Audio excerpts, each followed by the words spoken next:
లక్ష్మీ భవాన్ విష్ణు శ్రీమాన్ చక్రాయుధో విభు అంటారు.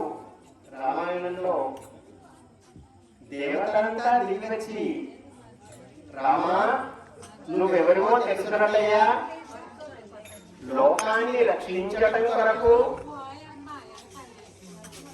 మానవులంతా ఆచరించదగిన ధర్మాన్ని స్వయంగా ఆచరించి చూపటం కొరకు మానవ అవతారంగా రాముడిగా నువ్వు అవతరించావయ్యా.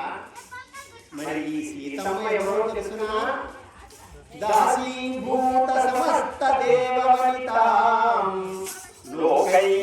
లోకైకలీవాంకురాం శ్రీమన్మంద కటాక్షలబ్ధ విభవ బ్రహ్మేంద్ర గంగాధరాం త్వాం త్రైలోక్య కుటుంబినీం సరసిజాం వందే ముకుంద ప్రియాం అంటూ దేవతలంతా ధ్యానం చేసేటటువంటి మహాతల్లి మరి ఆయా లోకములలో ఆ దేవతలందరికీ వైభవం కలగాలంటే వాళ్ళకి ఆ వైభవం ఎక్కడిదండి అంటే లక్ష్మీ అమ్మవారిస్తే బ్రహ్మలోకమైన శివలోకమైన ఇంద్రలోకమైన వైభవం నడుస్తున్నాయట.